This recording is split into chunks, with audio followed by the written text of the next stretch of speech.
For the latest in strategic affairs, subscribe to our YouTube channel. Click the bell icon for updates.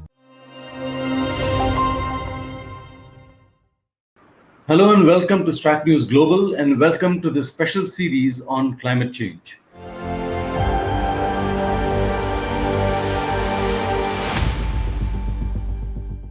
I'm Surya Gangadharan and my guest is Ambassador Shyam Saran, former Foreign Secretary and UPA envoy on climate change not too long ago. So welcome and thank you. Thank you very much for having me. Thank you.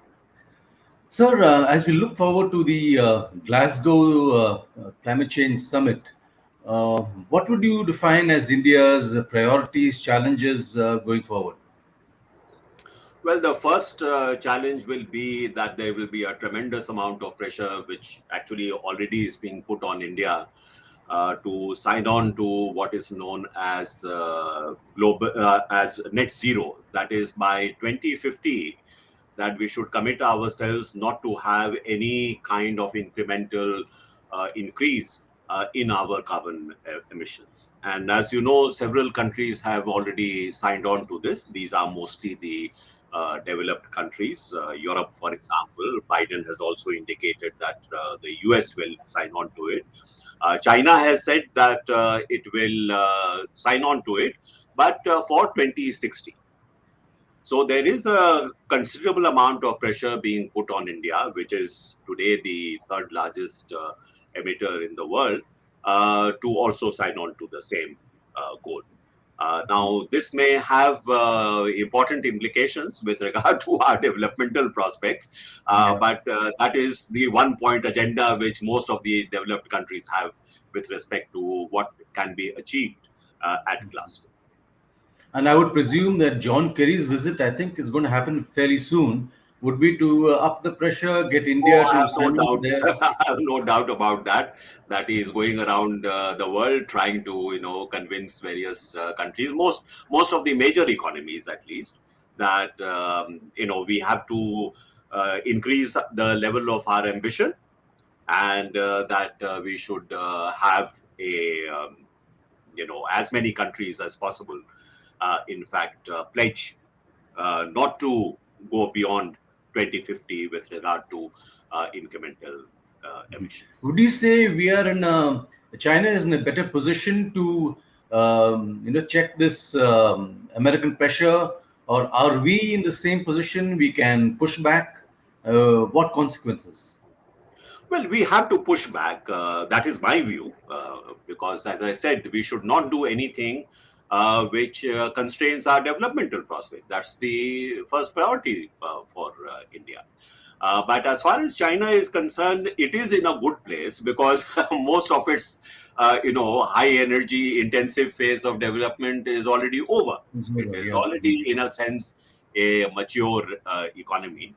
And I think the pledge they have already made to have net zero emissions by 2060 is also a bit of a bargaining chip, isn't it? I mean, that in Glasgow they can perhaps adjust that a little bit, given the what the political environment is like and what is the payback to them. They don't look at these things, in a very sort of compartmentalized manner. So they have said that you can't expect it.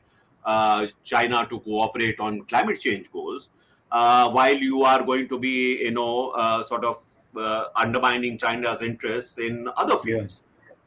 So they will be in a better bargaining position, as I said. For us, it is it's somewhat more difficult to resist those pressures, but resist we must. I don't want to see that. Paris 2015 is repeated in Glasgow 2021, where we had to make some very major concessions with regard to our traditional position on climate change. So what stops us from saying that, okay, we are setting a deadline of, say, 2065, What stops us from doing something of that kind? Does it give us... just indicating a particular date, that is just a political slogan in a sense, because whatever you commit yourself to, it is extremely important that it is based on a very realistic assessment of what is possible and what is not possible. Secondly, it has to also be linked to what we are able to obtain in terms of support, both technological as well as financial. Because if it is something that we sign on to without any commitment from the developed countries with respect to financial flows, with respect to technology, then this is going to be difficult to achieve. And as you are aware, we have already, in fact, achieved quite a great deal with respect to our energy transition. If you see our targets on solar power or wind power, the energy intensity of growth in India has been consistently coming down, which means that we are using less and less energy per dollar of output, additional output. So that's a very important, trend line in India. And even in terms of other policy making, people talk about, say, a carbon, tax. Yeah. We may not have called it tax, but we have a coal cess, which started with 50 rupees, then 100 rupees, then 200 rupees, then now 400 rupees per ton. Now, for a relatively poor country like India, 400 rupees tax on coal per ton of coal is a very major contribution we are making. And it is also true that the use of coal as a source of power is also consistently coming down. There may be various reasons for it, but the fact is that coal-based power is not really expanding in India at the rate that it was actually anticipated. So bandwagoning with China, is that an option anymore, or it doesn't exist?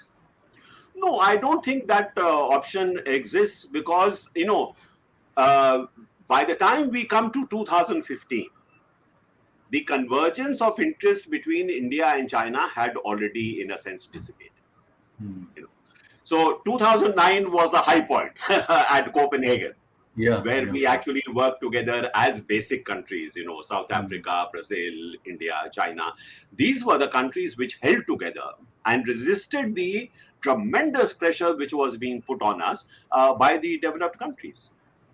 So the final Copenhagen Accord actually came about as a deal between the United States and these four countries. And India was a key member of that group. But, by the time you come to 2015, on the eve of the Paris Agreement, a bilateral deal is made between the US and China. I recall that. And China does not consult any of the other basic countries. In a sense, it sells them, very cheap, because its interests are taken care of by this deal with the United States, bilateral deal with the United States. And that is the template that was finally adopted at the Paris conference. So we were nowhere in the picture by then. So I think we should not even think in terms of there being a possibility of India and China being able to work together on a possible accord in Glasgow. And as I said, there are several issues with regard to, the, as they say, the rule book for implementing the Paris Agreement. And there are several issues which are very important to developing countries, including to India. But what the Western countries have done is to shifted the focus entirely on this business of zero emission, because they know that they can present this as a huge step forward by the West. And, there are other countries which are holding the agreement back. This has been a standard kind of a strategy which we have seen in the past. It is playing itself out today as well. Somehow we are not able to counter that. We are not able to build a coalition to fight this. I mean, where is the problem? Is it a diplomatic issue? Is it something else? A lack of capacity? What is it? Well, there are issues where we have more in common with other developing countries than with China. So I mentioned the issue of finance, because what is climate change action? Climate change action is essentially making an energy transition. That is, you move away from a pattern of economic activity which is essentially based on the use of fossil fuels, which produce greenhouse gases, and move to a pattern of economic activity which is based more on renewable sources of energy and cleaner sources of energy, such as nuclear energy. Now, this transition has to be made, and India has accepted that this transition has to be made. But any such transition requires the expenditure of large amount of resources. It is not a cheap transition. So it requires technological resources as well. So if we are looking at making that transition faster, then it is imperative that we should have, financial support and technological support. India will do what it can within the limit of its own resources. But if there are greater expectations from India, then naturally we must expect that there should be, financial flows as well as technological flows, which, by the way, was part and parcel of the original UN Framework Convention on Climate Change. So we are not asking anything which is India specific. This is really a continuing commitment of the Western countries, which is enshrined in the UNFCCC and has been, in a sense, also, reiterated, although in more general terms, in the Paris Agreement. So what is happening at the moment in the multilateral negotiations which are taking place in the run-up to Glasgow? As far as I know, I'm not, of course, part of the negotiations anymore, but as far as I know, that the Western countries are not prepared to give any specific commitments with regard to what financial resources are going to be made available. On technology, they have always been very, very reluctant to share technology, saying, well, this is proprietary technology, this is with private sector. How can we force the private sector to bring technology to you? You have to improve your IPR regime, you have to improve the investment regime in your countries, then this will flow. So any number of reasons are given for not delivering on those very important commitments, while we are being held to very specific commitments. So if you say net zero, that is a specific commitment. That is a quantitative commitment. You can't. There is no room for maneuver for you. So we must move very, very carefully on this. Bottom line is that we need to make sure that our interests are safeguarded, which is what? That there should not be a global climate change regime which becomes a constraint on India's growth. Our preference would be for a climate change regime which actually promotes our growth in a direction which is more sustainable. That is conceded.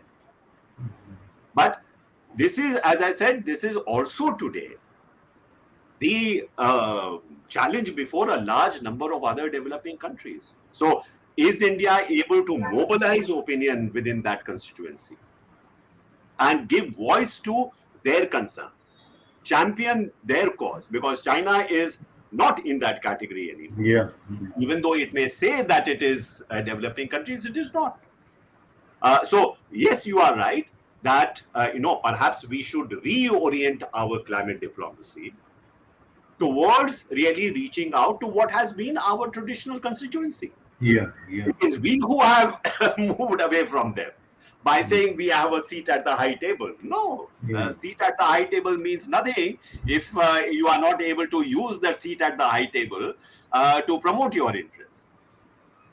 So I think we should not be taken in by this kind of narrative of, oh, you are such an important country, you are such a country with such great capabilities, you must step up to the plate. This is the language we will see.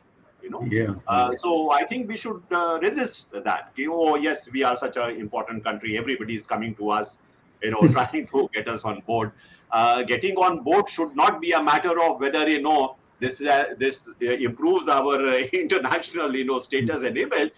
First and foremost, we must make sure that we safeguard our vital interests. Now, given the intensity of climate change that we are witnessing in the developed world, floods and wildfires and so on, one would expect that they would be a little more perhaps amenable to our issues, because in many respects, the kind of challenges they are facing today are similar to what we are already facing. Well, But you see, that the doesn't thing appear is to this. happen.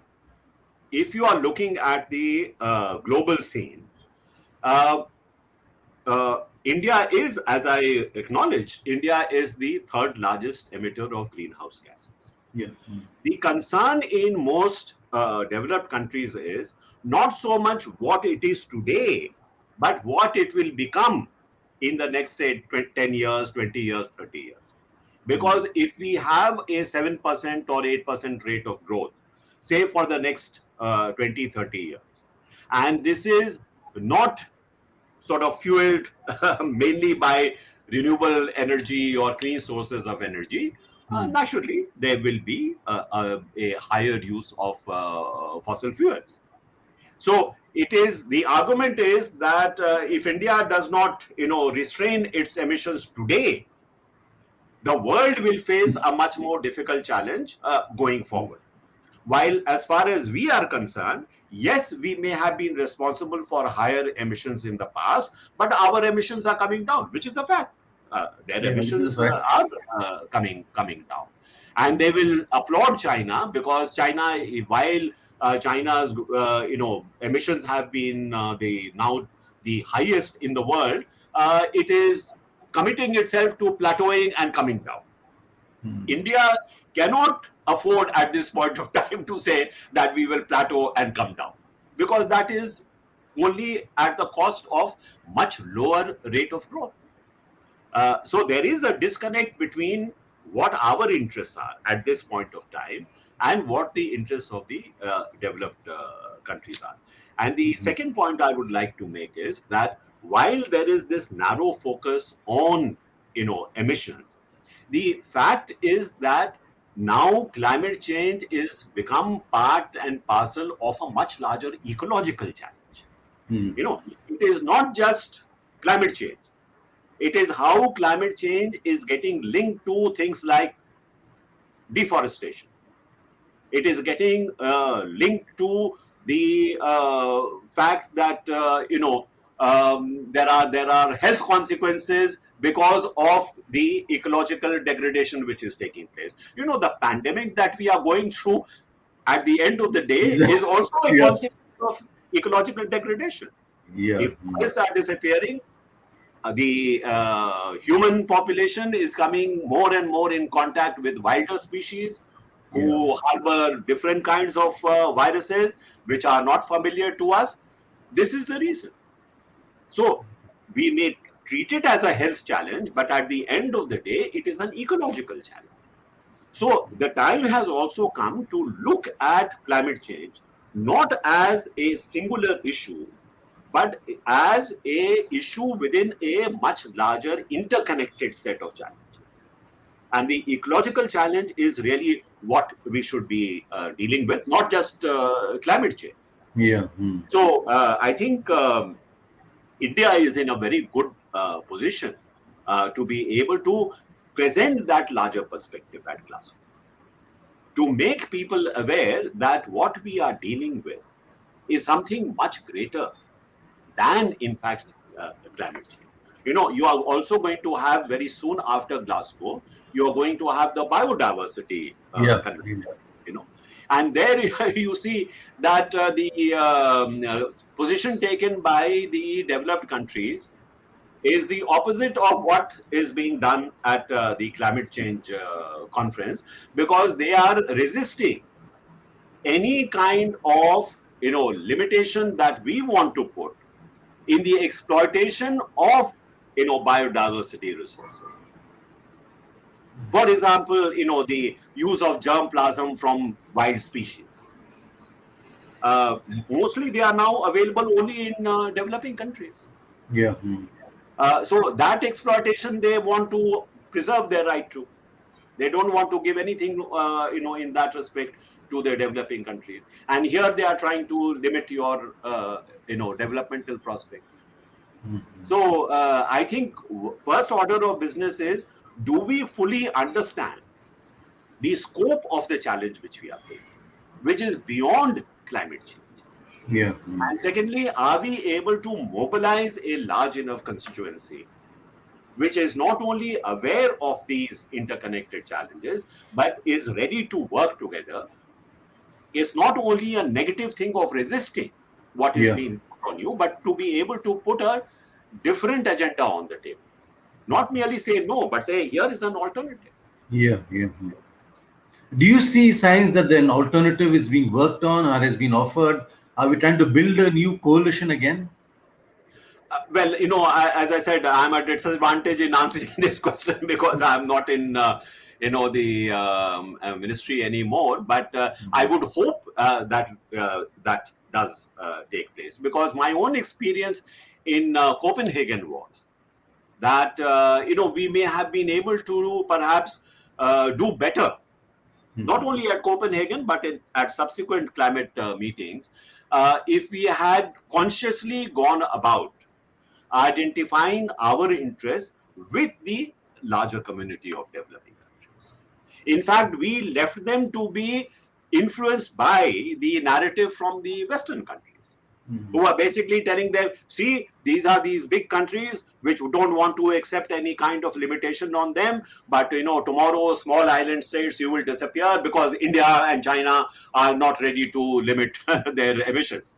So the narrative which was being put across to the smaller countries and to say the island developing countries was that these are the culprits, these are the villains. We are reducing our emissions, we are ready to limit our emissions, but look at these characters, they are not ready to accept any kind of responsibility.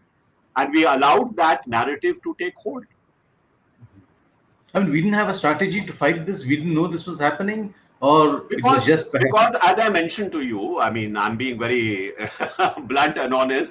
What we were, seduced by was this thing about being on the high table, being the part of the solution, not the part of the problem. That's maybe good in terms of getting a pat on the back, but that's not safeguarding your interests. But this is what I mean. If you look at the discourse even at Copenhagen and at subsequent climate conferences where I was not there, but I was very conscious of the fact that there was a Western effort to say, oh, you are such an important country, oh, you are such a crucial player, you have to save the world, you are at the high table. So maybe we got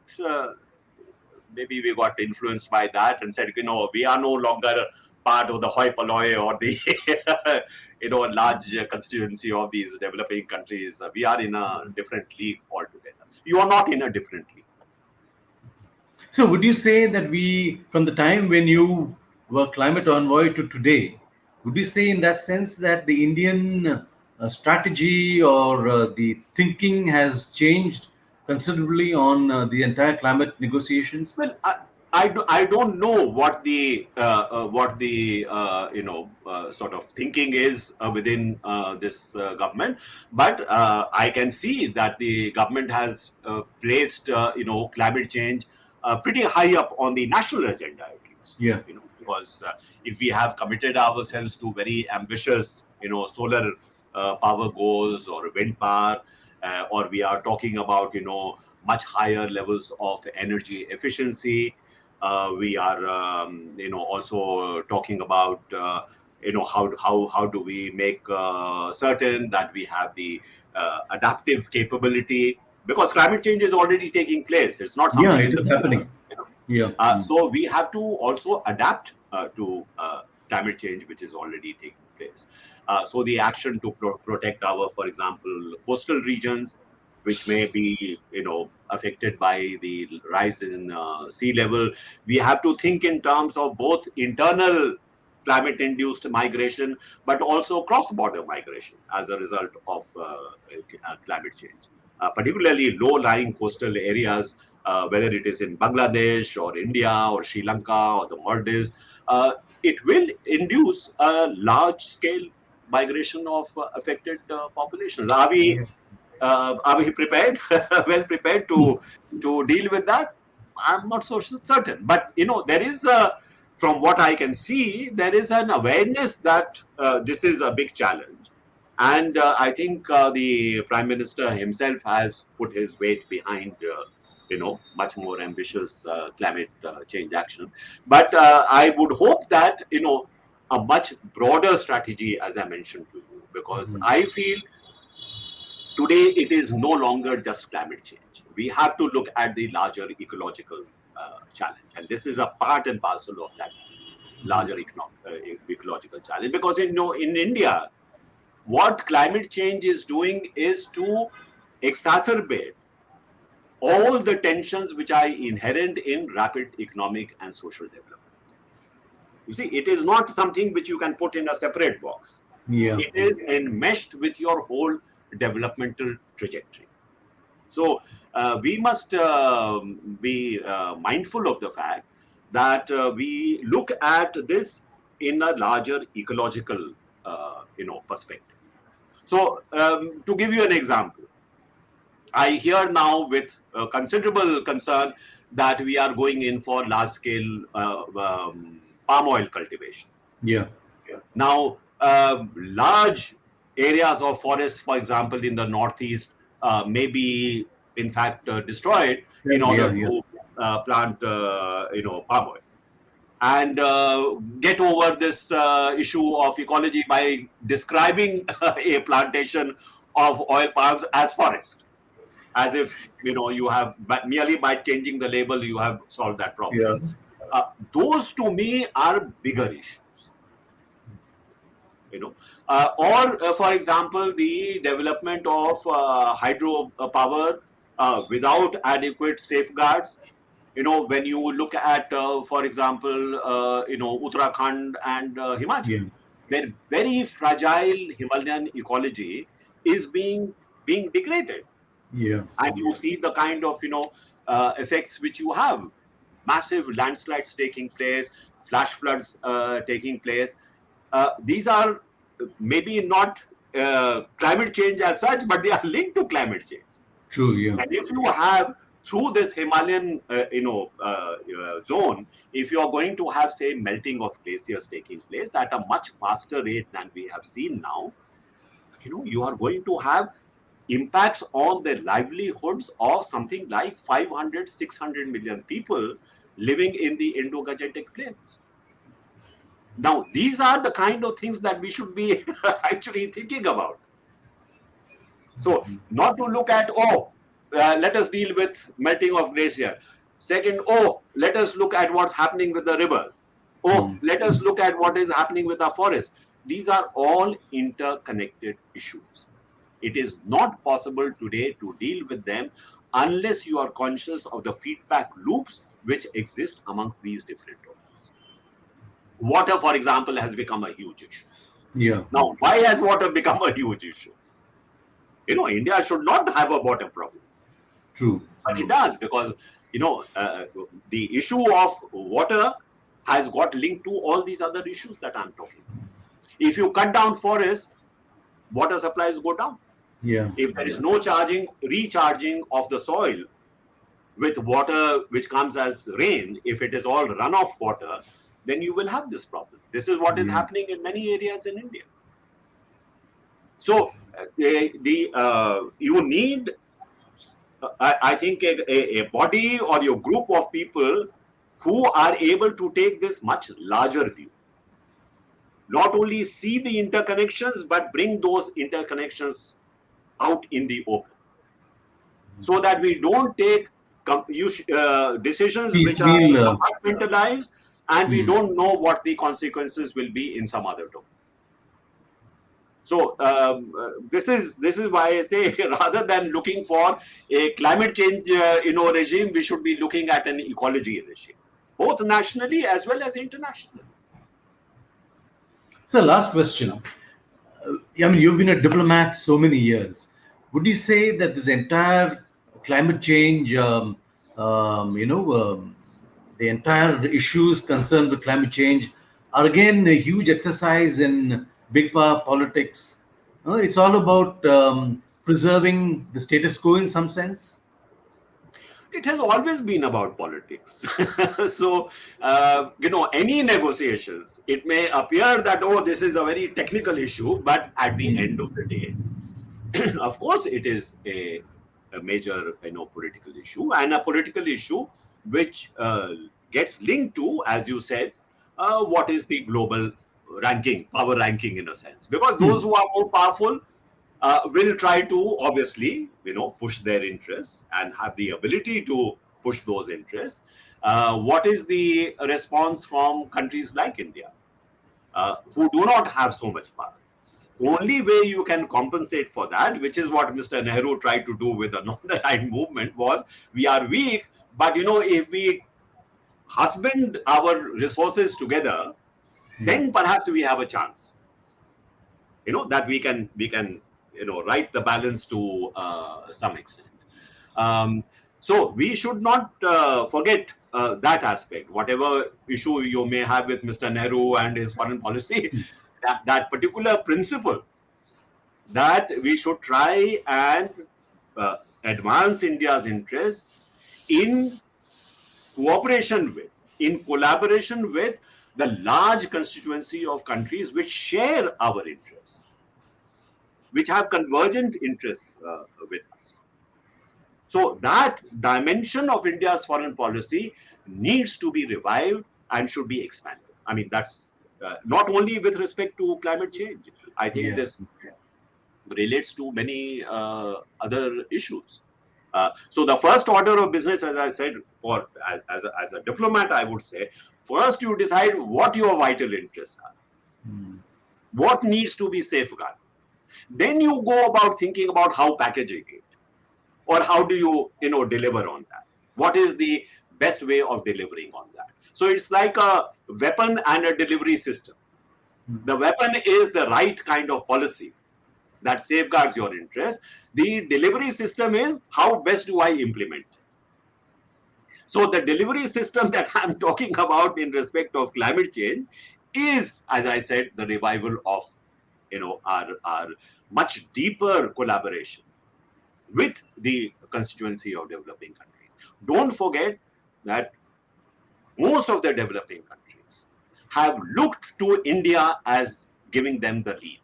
Yeah, absolutely. I have been in meetings where they wait to see what is India going to say, and then they also make a similar statement, because they know that India, number one, is more knowledgeable about this issue, has resources, more intellectual resources in a sense, is more, their diplomats are more articulate. If they are putting forward a certain position, this is the position we should take, because this represents the interests of developing countries. We have to get back to that stage. We need not say it to them, but they can see that here is a country which is actually representing our interests. Once you get that kind of a mass kind of a backing and support, then of course your ability to withstand the pressures that we are coming upon us today, that ability becomes much better.